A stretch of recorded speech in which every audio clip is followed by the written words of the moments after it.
This portion of the platform is brought to you by Rumettes, the fastest way to bring the illusion of 3D detail to the insides of your model railroad structures.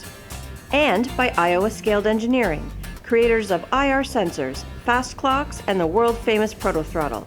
And now, grain bins and culverts from Grainbelt Models.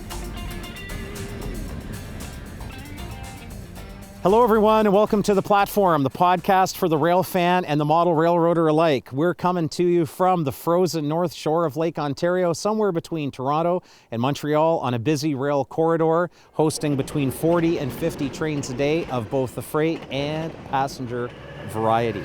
In addition to our 3 studio cameras, we also have a Railstream webcam that we can make use of and tap into. It's mounted to our station, and that gives us a great view of passing rail activity as well as our favorite grade crossing. And who knows, maybe today we might even get an oil pan scraper too. Joining me today for this very special Home for the Holidays Christmas special is my friend and Via Rail locomotive engineer, Jordan McCallum. Jordan, welcome. Thank you. How many years now? Be coming up on 26 in another month, so wow. 10 and a half at Via. You're almost ready CN. for that big pension check. I got a long ways to go yet. Beside Jordan is Eric Gagnon. Eric is a model railroader, meme creator extraordinaire. I think you're responsible for this Fallowfield effect thing. I'll take that up with you later, young man. He is also the creator of the blog Trackside Treasure. Next to Eric is Jason Shron, former president and former... Yeah, I know. I've been kicked out. Well, Jordan's in charge now. Jordan's in charge. Okay. I just go and hang out and drink the tea.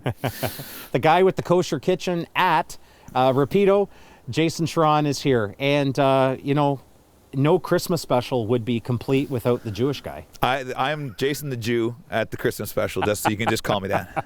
Dressed head to toe in it via regalia. And regaled in via wear. I think we have to keep bringing up the bell bottoms. The bell bottoms are great. Yeah, Christmas bell bottoms. You need Christmas bell bottoms. Christmas bell bottoms. It should be a thing. Forget Christmas sweaters, we want Christmas bell bottoms. Just on cue, I'm hearing grade crossing bells. I want to introduce our fourth guest. Our fourth guest, of course, is the railway, the trains themselves. It's never an interruption. They are welcomed anytime in any direction. Jason, he's gone. He's on it. What do we got, Jason? You can give us the report from the edge of the platform. Headlight. Oh, a headlight. It's probably freight because it's not moving that quickly. Freight train? It's taking a while. Yeah, very slow. Let's go check it out.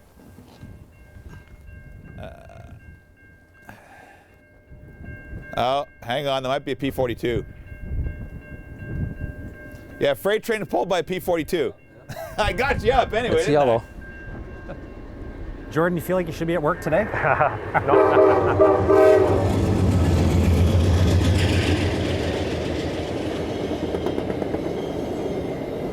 Jordan, what's the deal with the locomotive at each end on the corridor here? It's used in push-pull service, so that train probably originated in Ottawa and or Montreal, and it'll go into Toronto, and it'll turn around where it'll change direction and then go back to Ottawa or Montreal. So it just saves them tacking one on when they get there. It saves us from going back to the shop at the TMC and turning on the Y. I gotcha. They service the train stock supplies at Union and then carry on with their... So it's a time saver. It's a huge time saver. Yeah. And when the crews have to change ends, the cab's nice and warm.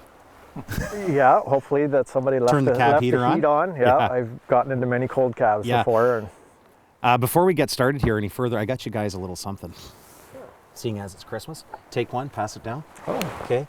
The Canadian Christmas Home for the Holidays Christmas special would not be complete without the chicken milk, lait de poulet, the eggnog. Well, shall we have a toast? A toast to Christmas. Merry Christmas to our viewers and our crew.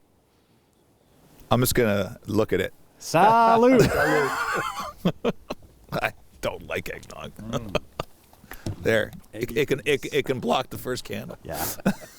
Yeah, and please help yourselves to the fine fruitcake that we have there. We have a huge budget here on the platform, so we have only the finest fake everything. So if you can we set it on fire? You need one of those cakes that goes on fire at the Christmas table? Yeah, don't melt the menorah. Yeah. Guys, I thank you for being here today. It is not the warmest day here on the platform, so if Jason goes numb from the waist down, we do have medical staff on standby. So if we have a nurse that comes out with a stethoscope and checks him out, It's okay. We'll warm them up. I will like be Weekend happier at than my wife will be if the young nurse comes out to. It'll be like check me out. Weekend at Bernie's. Yeah. Guys, when I think about Christmas and Hanukkah and the holidays and winter railroading, there's a real romance for me, a real romantic feeling that comes with trains in the snow. And my own journey in model railroading in a tangible way actually begins Christmas morning of 1981. It's 4 days before my 5th birthday, and I open up my first train set from Santa. And that's kind of what got me started. It was not elaborate, let's say that. It was circle track, up and over bridge, the red blinking light. Lifelike, Tyco, Model Power, Lionel. Which one? Yeah, it was. I think it was Lifelike or Bachman. I think it was Lifelike. But whoever had the truss bridge with the red blinking light on it, yeah. And That I'm sure there was Lifelike, a Swift I think, reefer car in there. Everyone somewhere. had a Swift reefer. Yeah. With your favorite coupler, Eric, the favorite X2F. I think the Swift reefer was SRLX. You are the only 4244. person. Yeah. You are the only person who's Like I put still an have X2F coupler Yeah. on an RS-18 locomotive. And continue to do so. Jordan, first train. Similar story to you. It was Christmas, very early on. I was probably 6 or 7 years old, and got a lifelike train set. And same thing, figure 8 or a loop of track. I don't remember which. And I do remember it was an old CNF unit and 3 or 4 cars and a caboose, and that's what got me started. Did the caboose have the light in it? It did not. Didn't have the light? No. Those were special. Yeah. In the early 80s. But that's what got me started. And But he's a lot older than you. Wow. Way older than you. Yeah. He looks younger than me. That's right. That's Yeah. true. So no, it Late 70s, I guess. Would have been late 70s for you? Mid 70s? It would have been late 70s, Late probably 70s, like yeah. 78 or Easy, 79. Jason. Don't age him too much. Just a number. You don't look a day over 60. The only thing tell is, I work I'm on the the one who gets railroad. the seniors discount, and he wouldn't get it. So What happened from there? Did it progress? Did definitely, I knew from an early age, I was the trains on the brain. 5 years old, I still remember the day in kindergarten when they were doing a bit on transportation, and there was a train, and I still have the picture in my mind of when it all started. It was the aha moment, and it all went downhill after that. I just became obsessed with trains at an early age and knew that there was no other career for me. I was going to work for the railway. You know what was great about having trains as a kid? Somebody else financed it. That's true. That's true. Yeah. Did you ever see the read-along episode where they took the train from Toronto to Montreal?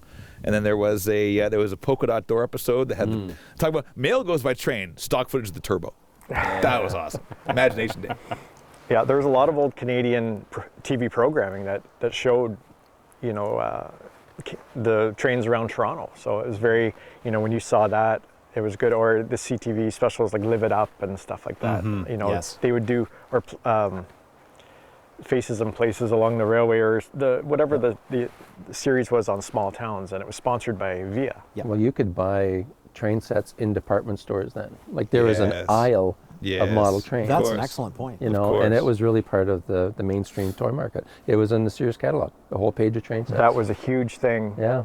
when November rolled around and the Sears Christmas Wish Book came out. Dude, Consumers Distributing came out in August. We used to go and circle all the train stuff. Yeah, and you'd And the go G.I. Joe. right. Personally, I'd go right to that section and see what trains were there, and that was huge when And you were, Eaton's.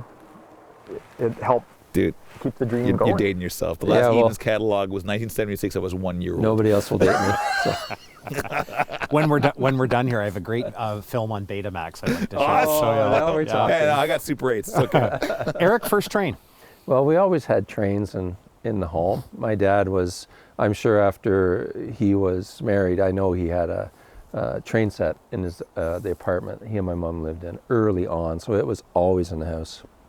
But by the time I got old enough to really participate, early 70s, it was a folded dog bone in the basement. That was my dad's preferred design. So sort of coming from that age where you sat above the trains and watched them go around and around to what we are now, where it's more operations based. It was still watching them go around, but everything was handy. And so I look back in my old notes, and I have what we called a scribbler before there were notebooks and iPads and all that. And there's the original pencil inscription from Christmas 1974. sorry, dating myself again, showing what we got for Christmas. Wow. We got the Athearn SW, whatever it is. We got the Athearn Libby's TLDX 3750 foot that was reefer. like way above what we could get and from some other Leisure World. things, some other model power and such. And I made some notes, runs quite well. In my little 10-year-old scribble, it's still there. So we did always have the train. It was just a matter of when I would sort of take it over from my dad, which probably was another 10 years from that. Do you remember when you either purchased or it was gifted to you where something was truly, this is mine, it's not Dad's, this is mine? Yeah, we weren't discouraged from running it. It's just a matter of who had time sort of thing. But I think it always was going to be something that I would sort of inherit, take over the operation of it. Do you remember the first train item that you bought with your own money? Well, we would go to Montreal and we would go to the Trainatorium, and I had some family that was still there then, and we purchased a couple of Atlas freight locomotives that were like $42. We're talking HO scale? HO scale. HO. And that was a big expenditure. How much were they, sorry? $42. Oh, 42. These were yellow box Yeah. Atlas. That was a big deal. Cato Motors ran like a dream. They still run. Yeah, Still absolutely. Run. Yeah. So that was sort of the first, yeah. Jason, first train. We had a Tyco set along with some lifelike accessories that was on a 4x8 sheet of plywood covered in grass mat with one siding, and it was in the basement, the unfinished basement of our townhouse. And then we started building a proper layout in our second house, and around when I was 7, we had a whole bunch of stuff. So my first train that I got really upset my father because it was N scale. Because we were HO modelers, and I still am an HO modeler. You went to the dark side. Well, I was at George's Trains, and they had the N-scale turbo train in various individual boxes. The old George's trains. The Bachmann turbo train, 96.9 issue. This was in the old George's on Mount Pleasant. Mount Pleasant, yeah. Right? And so I remember it was coming up to Hanukkah, and I wanted it, but it was obviously way too expensive. And my mother was on the phone, and I said, "You gonna get me that turbo train?" Yeah, don't worry. And she was just getting me away. She was on the phone with somebody, and I think it was about 10 or 15 years, I never let her forget that she didn't actually order the turbo train. And because the only turbo available is N-scale, so we were on a trip down to Pennsylvania in 1980, 81, and we went to a hobby shop, and my father's picking up some switches for the layout that we're building at home, and I got an N-scale Santa Fe F7 and some freight cars and some flex track. My father, what's with this N-scale? I said, I got to run the turbo. Meanwhile, that didn't go anywhere. It went back to HO. I should add that we always got gifts from our parents, but we got gifts from Santa. Those are the ones we opened first. Yeah. They would have a very innocuous little piece of masking tape on them with our name written on it. And that may be where the inheritance of the layout sort of came, because I would lie awake at night wondering what was going to be that rectangular box, what was going to be in it that had that innocuous masking tape with my dad's letter. Was it an Athearn box? It was. You knew what was going There on. were a lot of blue boxes. Remember the brown Tyco boxes? Yes, Bachmann, all that stuff. Because that that. was in the department stores again, or we'd go to like Leisure World. We had Leisure World. That's where we got it. You just wanted to get some freight cars to keep Jason happy, go to Leisure World. Leisure World had stuff. They were on sale for 99 cents. Yeah, it was very attainable. Yeah, that was great. Yeah. Those are good memories. But my dad always said, he had this line, well, you kids, I just want to prepare you. It's going to be a pretty thin Christmas this year, which it never was. Yeah. But we didn't ask for much, but we were always grateful, and it was always usually something for the layout. Yeah. For sure. Jordan, do you have any of your first models, first train set stuff? Do you have any touchstone from those early days? You know what? Over the years, stuff moved as I moved. It was never used, and I just look at it, and the grab irons are being broken off, and the stirrups are gone, and it's like, why am I keeping Your this? first models had grabs? Wow. Well, Mine molded sure on, didn't. but anything that wasn't Details. It Got beat up. got beat up. Yeah. And Because we played with them. with our hands. right. We played Yeah. with It them. was more fun to push. I wasn't allowed to get the wooden trains because Brio was too expensive, and there wasn't Thomas back then. So Well, you had early N scale. You had no option but to push it. there you go. Or run it So what backwards. I would do is we had an Amtrak Shinkansen from Auto Power, and I would take off the 2 power cars, and it would be a Montreal commuter train. I'd push it around the layout, or same thing where we had the Lifelike Go train, and I took the 3 cars and I took the F40 and I ripped out the guts so I could push.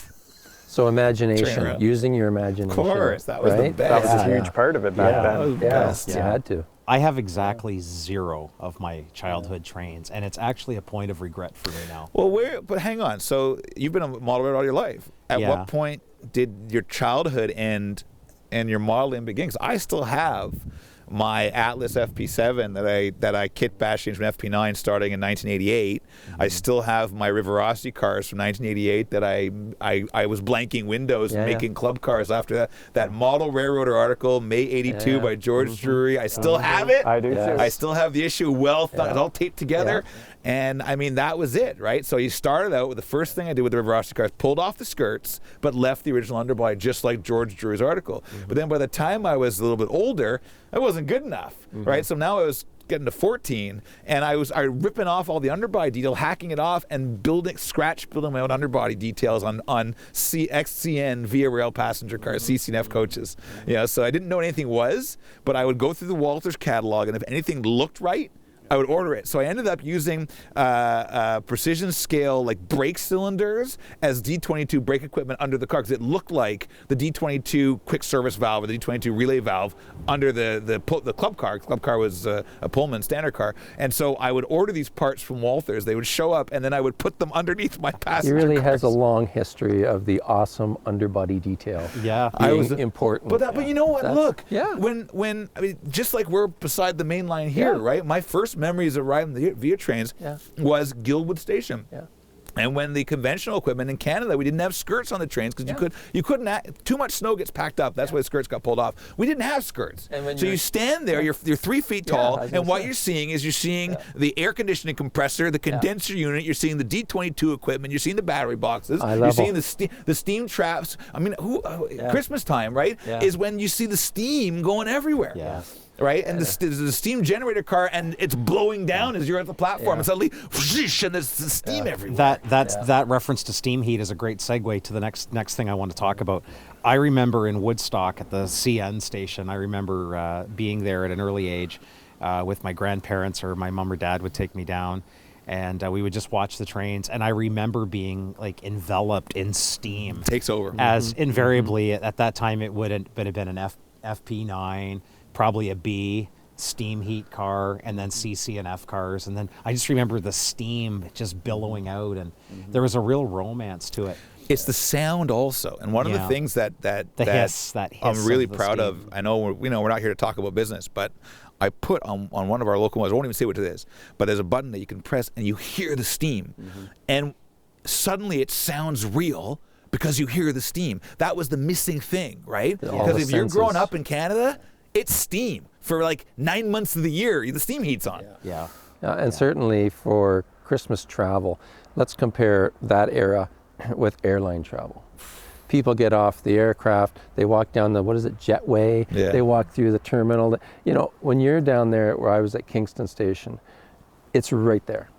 The person is getting off the train, they're meeting whoever's there to meet them, family members for Christmas, and it's very immediate. There's no separation, unlike today. So if you want to call that romance, you want to call that nostalgia. But that was part of it. My memories of Guildwood Station was like I only left Guildwood Station maybe twice a year from Montreal, but my memories was going the other 3 or 4 times a year to pick up all my grandparents and my great aunt coming from Montreal, and we're standing there and waiting for the 3 lights on the turbo. You say, and it comes around the bend from the east, and you see one of the lights is wobbly, because I didn't know what it was called, gyro light then, and then you see the turbo comes along, right, and it's waiting there for it, and then it's the doors sliding open, as the steps folded out. Right, and then going and you stand there at the steps, and then your grandma's there, right? And I think those are the best memories. And for us, it happened at this time of year, but also we have the big Jewish holidays in September and April, and then it's like everyone's Jewish. All the Montreal Jews knew each other at the platform, and they all stand there waiting for the grandparents to show up. Hey, Jordan.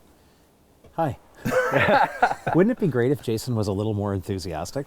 He's doing a good job. Really so quiet. I want to, Jordan, let's take there's some oxygen over here. Let's catch a breath. Oh, there's some oxygen on this side of the platform. No, I just wanted to add to what Jason said. That is a huge part of Christmas, is being at the platform and waiting for your loved ones to arrive. Do you have memories of that? Absolutely. My grandfather, he worked for CN, so he had the pass. What did he do, if you don't mind me asking? He worked for CN Express in Ottawa, so he dealt with the trucking end of Neat. loading the boxcars, unloading the boxcars, right at the Ottawa station or right beside it. But they would often come to Stratford, get off the train there, and then we'd pick them up and drive to Goderich. But it was like Jason said, there's something about seeing that train come around the corner. Yeah. And then we should park on that for a second. So you grew up in Goderich, Ontario. Yep, born and raised. Explain to our viewers who are could be all over the world through the internet, what is special about the sojourn from Goderich to Stratford in the winter? Well, much like today, we're in the snow belt. And the weather is very unpredictable. Yeah. And thanks to Lake Huron. Yep, you get the lake effect snow where, you get blinding snow squalls, and the highways are often closed just due to blowing snow. It's open fields. Yeah. So the snow would blow across the highways. That's Highway 8, isn't it? Highway 8, yeah, between Goderich and Stratford, and there would be lots of drifting, and they're often closed. And for us as kids, we would often spend our holiday in Ottawa. So we would often drive, and if we were really lucky, once in a while we got to take the train. Okay. And often it was a huge challenge trying to get to Stratford, because the highways, again, the challenges. I remember one time driving on the highway with my dad, and the car, we're going through drifts, and it's complete whiteout, and you get through a drift, and then all of a sudden there's a transport truck barreling down on you. But once you got to Stratford and you had the warmth of the steam heat, and often the trains were so busy, it was standing room only, and you waited for quite a while before you could actually sit down, but everybody was doing the same thing. They're just trying to get to those were often 12 and 15 car trains too, and that was so amazing. I remember it was usually the RDCs, which went the back way. Right, of course, you're on the North Line. Which I work a regular assignment on there now, train 85 and 88, and so it has come full circle, which it's quite memorable and magical for me still, because Stratford is kind of where it all started for me. Well, in Stratford, turning the calendar back, Stratford is a historically quite a railway town. It was a huge railway town. The shops were there? Probably for CN? In the early 80s is when it was winding down. Yeah. It was still a terminal. There was branches in 5 directions. It was busy. Way freights, road switchers, the yard job, plus the through freight on CN. Like there used to be 409, 411, 395, 421. It was pretty busy, not to mention about 10 passenger trains a day. When you were a kid and you had let's say you were taking the train that year, and you made the successful winter sojourn from Goderich, the wilds of Goderich, to Stratford, were you keen on the equipment you were seeing at the time, or was your excitement more about riding the train, or were you really into the locomotives and the cars? And for me, it was everything. It was just the entire experience. I was just starting to get knowledgeable on equipment and what I was riding on. Did you read Trains magazine growing up? Or any of the prototype-based Not until mags? a little bit later. Just, as a kid and you don't have money for magazines, it was, you might have gotten one as a Christmas gift, but I wasn't a regular reader. Now, when I go to different shows, I have all the old articles, There's some beauties. There's some great. Yeah. And some videos. Like I know my brother had the snowplow video. What was that from Stratford? I'm not sure. Yeah, snowplow. That was Greg video. Scholl, snowplow with CNF7s. That's a great video. And I don't know if it's Can I nerd Betamax out or- for a second? Yeah. I watched that Yeah. and Plow Extras, Yeah, which we're going to talk about in a minute, yeah. just last week. But have I you watched both of them on a cold night. Here's a question: have you ever listened to the Plow Extras video from another room? Because family members of mine were very frustrated by that, because where do you take the video from? At the crossing. Yeah, and it's constant whistling. It's constant whistling. Yeah. So if you're in the kitchen and all you hear is 14 L's over and over and over for an hour, awesome. I guess it's frustrating, but That's I love awesome. it. Yeah. I also like it because I don't like videos where you get the run by the locomotives, then you just skip to the caboose. Right? I like when you see the whole train. And on the Plow Extra, the train is about 4 cars long, so you It's see easy. the whole train. It's easy. Yeah. So, little known fact, Our friend here, Mr. Jordan McCallum, is actually a young Jordan McCallum. Very young, yeah. Less than 60. is featured in the Greg Scholl video Plow Extras. Tell us about that day, Jordan, what you remember, and what scene you're in for people who might be watching. Well, back in the 80s. You were a celebrity young. Well, I wouldn't call it a celebrity. The trains were the celebrity. I just happened to be on the platform. Tell us about the railway, what's going on at the time. I lived not too far from the CP Goderich station, which back then CN and CP came into Goderich. They both had their share of the salt market. CP ended in the late 80s, but for about the second last winter, there was a big contract for salt. So a lot of salt was moving by rail. To get to Goderich with the cuts, they needed to plow first. So I knew from the night before that a plow was going to be coming in the next morning. And it came in before I was supposed to go to school. How old were you? That was 88, 87? Yeah, so I would have been, well, that would have been 87 probably. 87, okay. Or maybe even, no, sorry, 86. 86. It would have been 86. Okay. So I would have been like 12, 13. Yeah. I went down to I knew it was coming, and if I opened my bedroom window, the way the whistle carried through the Maitland River Valley, I could hear it from quite a ways away. It gave me enough time, get my winter coat on, and run down to the station, which was probably a solid mile, which seems like forever when you're, you know, that age, and you're on foot. It's still forever when you're on foot. Well, now that we're older, we wouldn't make it. yeah. So you got down to the station. So I got down, and you know, I was always made it just in time to see the plow come over the big bridge, which spans the Maitland River, which was one of the largest bridges in Ontario that at must the have time. been quite a scene. Definitely. With the plow coming over the bridge and the snow cascading down over the side. And At that point, they were probably just warming the brakes up to make sure that they could stop when they got to the end. And downhill. They'd come in, and they'd drop the van because it was still downhill, like you said. So they would run the plow into one of the stub tracks, line the switch, and let the van go by, and then basically back up. So they just take the handbrake off, and gravity would roll it. Yep. Yeah. Yeah. Pass the switch, and then they'd reverse. That was a common move. Even when they were bringing in salt cars, they would drop the van. Did they ever turn the plow on the turntable at Goderich in the early days? They may have. I never witnessed it. I only saw the one plow. Okay.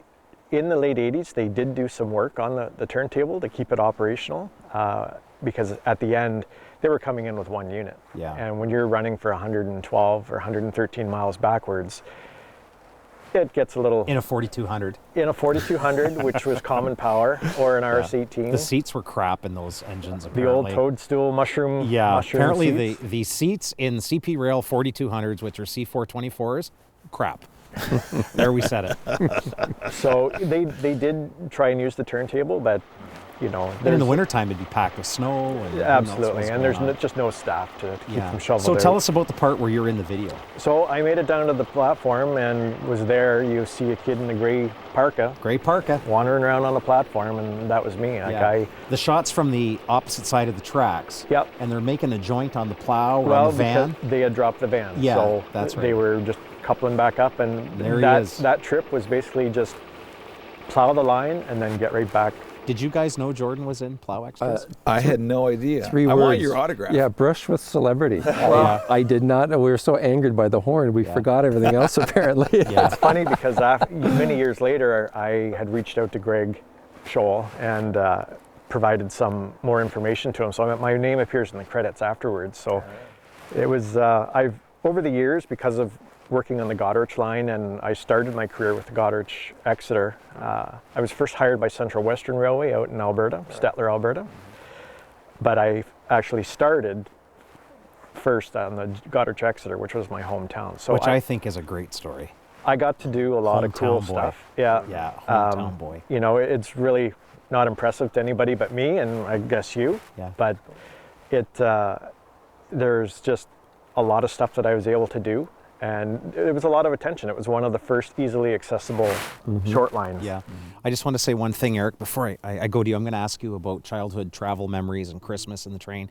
But I have to say, last week when I was watching Plow Extras, and you cue the Hallmark cheesy music, I saw you on the platform there, because I wait for it. It's my favorite moment now, right? Here comes Jordan. There he is, Jordan Spreader. And Jordan comes into view, and I was actually sitting there in my chair by my fireplace with my coffee, and there you were. And I thought, it was neat, because I actually thought, because I know that you're a railroader, but you and I share a passion for the history, and I know you fellas do too. But not only are you a railroader, but it's more than a paycheck to you. I've known you for a long time, and I know that you're a guy who grew up in Goderich next to the old, that old era of trains, and you carry that passion with you along with your grip to work every day. But it just struck me that there's 12 or 13-year-old Jordan, and little does the kid know in the video that one day he's going to be at the throttle of Via Trains. And I just thought that was really neat, because it's like it's just a dream come true for you. It certainly was. Like I said, I knew from an early age what I wanted to do, and and you went for it. I did, and it was certainly an uphill battle at the time. Like, there was a lot of layoffs, the recession in the early. I wanted to do it too, but I figured if I'd done that, I would have been laid off a couple of times probably. And the big thing with the railways, you got to be careful. It's like doing anything you love. You got to watch that you don't get the passion beat out of it. You don't want it to become just a job. And there are times when you kind of lean in that direction where it's like, this isn't fun anymore. This has become a job. But luckily, you'll have those moments that draw you back in, and you remember why you're there. And for me, a big part of it is now recreating or having the fun in the model world, where thanks to products like yourself, like that you've created, it's helped me make those dreams come alive again. It's available for that. The problem, though, from my perspective, is I have the same risk that you have with being a railroader, is that I manufacture model trains. It's a very, very stressful job, and it becomes a business. It is a business. It's a big business or medium. I think we're in the top 10 in North America in terms of size, well into the top 10, and it means that I haven't actually designed a model in years. And when I am involved in designing a model, the project gets stalled because I'm so busy with non-modeling parts of the business that I just can't, got to the point where I go to Josh, take over the LRC, John and Bill take over the dining car, etc. I got no choice, right? So it's really hard when you love trains and you love them. That's one reason I never worked for Via. I was afraid that that would kill my love of Via trains. The truth is they wouldn't have them, but that too. Paper shredder. That's the truth. But we'll go with that. Eric, winter travel. Do you have any memories in terms of train travel or rail fanning with your dad? Winter time. What comes to mind? I had relatives out in Portage la Prairie, which would have been a great winter travel. Which is where? For in Manitoba. For the sake of our audience. Okay. Good point. Portage la Prairie. About 1,400 miles away. Yeah. And I never went there Manitoba. in winter. Yeah. My sister went there once in winter. She got the winter shots. I always went in summer. But our grandmother would come from Montreal. My sister studied overseas. She would be either in Montreal or coming in from an airport. We'd meet the train. And we traveled a little bit. But what I think about when I think about Christmas and travel is train watching, rail fanning, being there at Kingston Station. And since school was in and, there was not that time during the regular season, but when Christmas holidays came around, we spent a lot of time trackside. And so we had those platform filler trains. And like the train from Toronto to Moncton or Halifax, or the direct one. Excellent point. I didn't know what I was seeing at the time. So we went out to that sports field about 6 miles west of Kingston, and I spent probably years there, standing there freezing my toes off, almost like right now, but the boots were not even as good as these. And we would just stand there and wait. And since it was winter, you didn't always hear the train coming. You had to pay attention. You didn't sometimes have time to get out of the old Volkswagen, which really had no heating. It wasn't that warm anyway. The windows were all frosted up. up. You couldn't see it. Yeah. The thing would sort of sneak up on you. But the one year we saw that Montreal or the Halifax to Toronto, I don't think we knew what we were looking at or all these cool appreciated fall it. sleepers and Yeah, stuff like and we're that. like, what is going on? But we seemed to know something about it. We were there. So we'd go down to the station. My brother liked to be up by the motive power.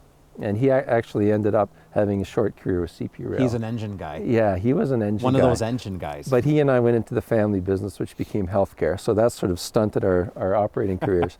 However, my dad, we loved the untinted windows back then because you could see in there. You could see the people. Now you can sort of see if the sun is right. You see Yellow shapes. headrest, purple headrest, Yeah, orange headrest. yeah, red it was headrest. much more visible. But he really liked to be up near the power. Was often the club car. And there's no business class, there's no VO1. We call it the club car. It was a club car. It was a club car. And he would call it the beautiful people. He'd say, I like to see the beautiful people because they're in there sipping cocktails and whatnot. And then you had sort of the rest of us back in the coaches. You've got a paper cup Yeah. with that, on the spot hot chocolate. Or walk up to the water microwave pizza. dispenser. Yeah, it was tough times. But these people were living it up. Yeah. But we were lucky. In high school is when they started running the Corridor Canadian. So they're running that out west, Toronto, 81 to Montreal, 85. 81 to 85. And that was a time in particular, we would usually go up weekends, but definitely during Christmas holidays, we try to go every day up to our local grade crossing, Coronation Boulevard, near Aristue there. And we would know, 11:42, whatever the time was, we'd be there. And we'd have the old cassette tape recorder. And in my pre-pubescent or pubescent voice, I'd be yelling into that saying, 6541, 6607. I mean, because you couldn't write. And we did that every day. And Awesome. Sometimes we got the Westmount. But there was a lady who lived in a house, or a couple. She would see us appear there for 10 minutes before noon every day. And eventually it got to her. And she came out one time, I remember, and she said, Sir, what are you doing here? Why do you keep coming here? And so, we shared the secret with her. She was okay with it. Shared but, the secret. To a non-trained fanatic, we probably seemed like spies or something. We call them the not we. Yes. They're the not we. They just don't get it. An apt to them, term. the train is like a toaster. It's like it's like noise at our the house. not we. Yeah, we don't, we're used to it, but we don't get anything out of it. But we got a ton out of that. Jason, you've got a ton of travel memories with the turbo and so on. Can you think of one that involves snow and cold absolutely. and cold temperatures? So we regularly, we traveled on this track every Christmas time on the train. From Toronto to Montreal. From Toronto, Montreal, Toronto. And we were often after the turbo, we'd go LRC one way and we'd go Rapido the other way. Or Rapido, anything blue and yellow we called Rapido, even though it was usually the Bonaventure, but we called it Rapido. So anyway, this one time, it was Christmas 83, so it was like late 83, early 84. I'm pretty sure it was not late 84, late 85, but I think that's when it was. And we always used to go Club 52. This was a day-nighter, which was a long-distance coach that was used for an in-between club service. And we sat at Central Station for an hour and it's not moving. Eventually, I got out of the car, the platform, and saw we had our car, the club car, the baggage car, the steam generator, and then nothing. There was no power on the front of this car. Eventually, we started moving, and we stopped outside Dorval for 25 minutes, whatever, and then filled a bump. I didn't know at the time, because I was young, I didn't know this stuff, that was where the connection between CP and CN was, right? We then proceeded to move really slowly all the way to Toronto. And I remember being in the day-nighter, we're probably around Cobourg, Oshawa, Port Hope, in that region, and actually thinking, I love being on the train, but I've really been on this train too long. At this point, they ran out of the pizzas and the burgers by Kingston. All they had was tuna fish, which I hate. Which I hope they didn't put in the microwave. so like there's nothing left in the cafe bar lounge. I kept going, anything, as eating chocolate bars and chips, whatever I could find. And we actually pulled in, it was a 10 a.m. train. We're supposed to pull in, like 3? And we pulled in at 7:30, 8 o'clock. I get out of the train, and there's 2 CP road switchers on the front of the train, right? And I remember that so clearly, that there's these 2 CP engines pulling the Via train on the CN Kingston sub. And one day I'd love to find photos of our train, because I suspect that was a very rare occurrence. Oh, sure. I was just going to ask if that was a one-off or a now and again. They must have, because remember at Christmas time, they were so short. They're short of power, they're short of equipment, they're short of everything. And short of pizzas. And short of pizzas. Those little microwave 6-inch pizzas. And 83 was probably one of the low points of Via in terms of equipment, availability, reliability. Those winters were very tough. They were tough. And that's the thing, winter takes a huge toll on equipment. We still feel that to this day, where if, you'll have failures caused by the cold. But you don't have steam pipes being frozen. We don't. So I must say that we are a lot better than we were back then, but it doesn't matter what type of railroading you're doing. Yeah.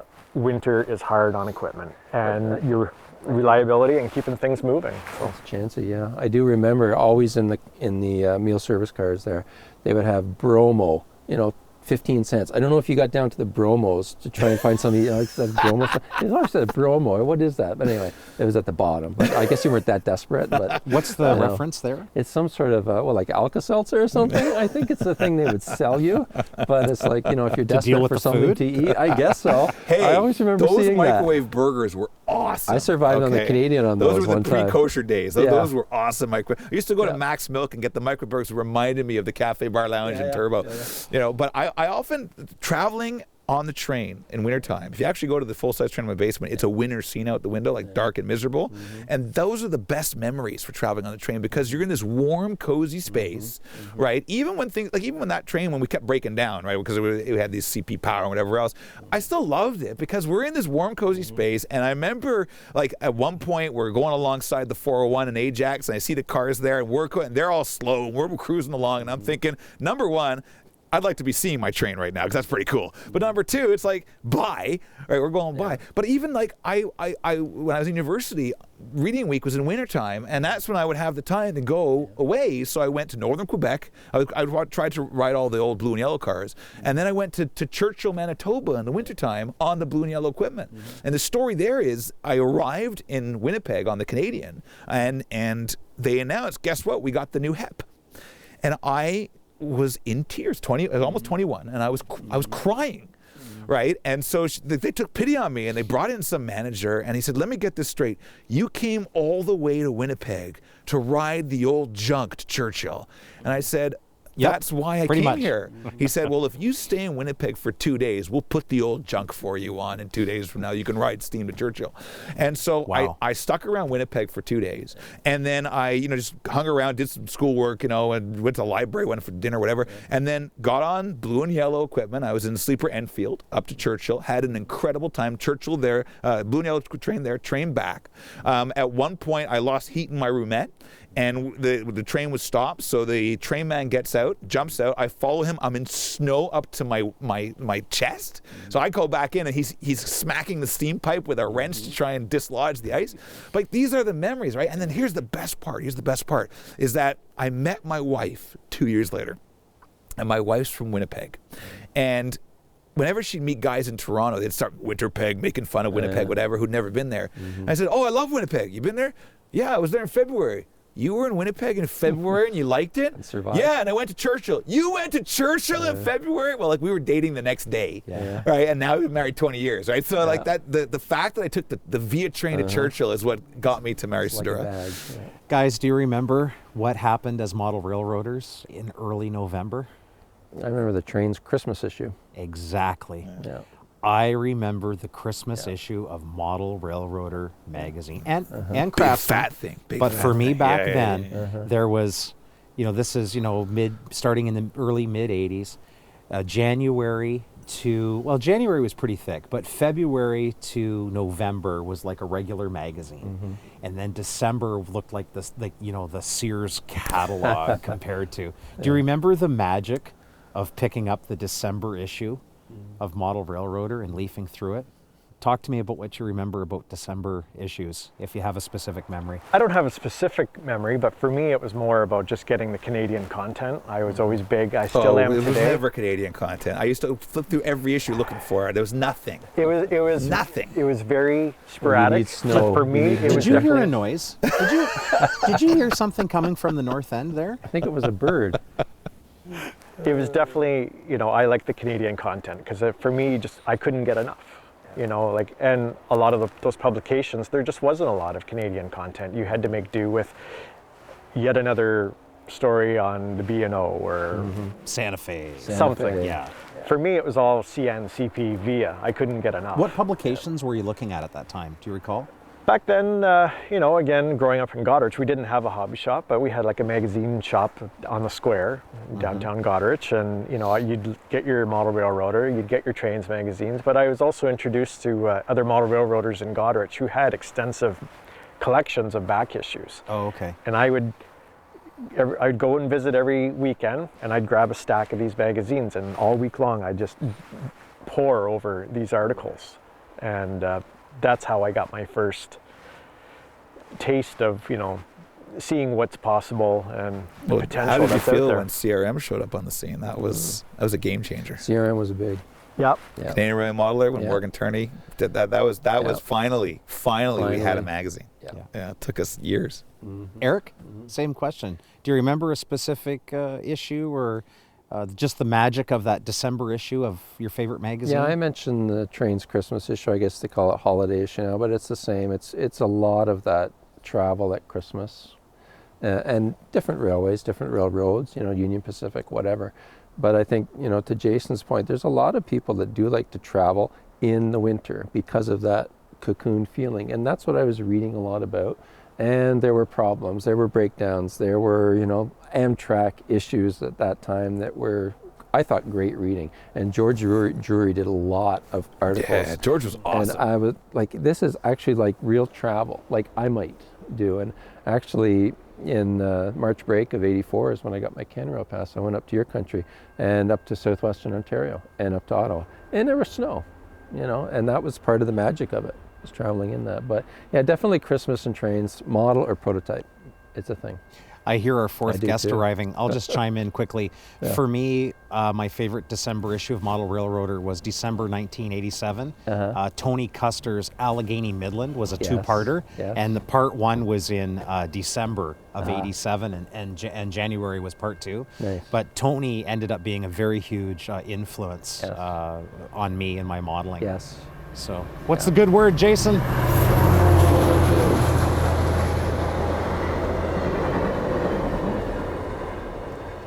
What I call a D&H car on the tail end there, one of those newly refurbished stainless steel. I still call them D&H because that's like Delaware and what's the Hudson deal to me. with the LRC consist and a stainless car on the back? Just asset utilization. Just asset utilization. It really, it doesn't have any difference for us. It's just we need the equipment, so that's why you see some of these oddball consists Car is a where car. a car is a car, yeah. and But that's one of the 5 Love the Way wrapped F40s. We still haven't got 6436 done yet that I've seen, but 6402. Yeah. Love it. Guys, I want to thank you very much for being part of our Platforum Home for the Holidays Christmas I brought special.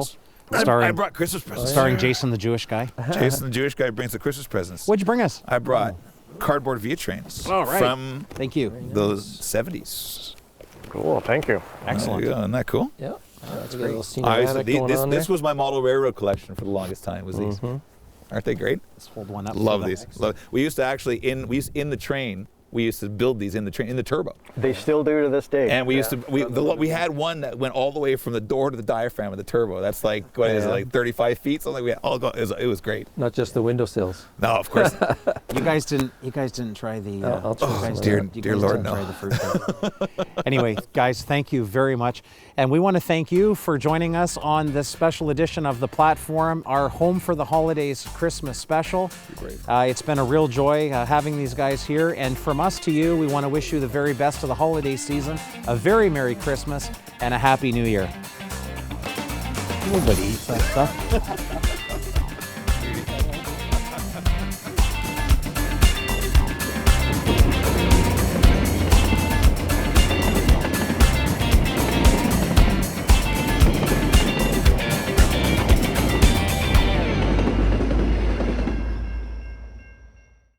Plow Extra is a 1988 sequel to Snow Plow with CN-F7s.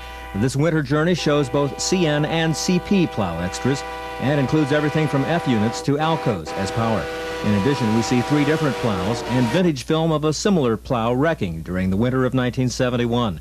In 9 days, we see 8 different snow plow extras.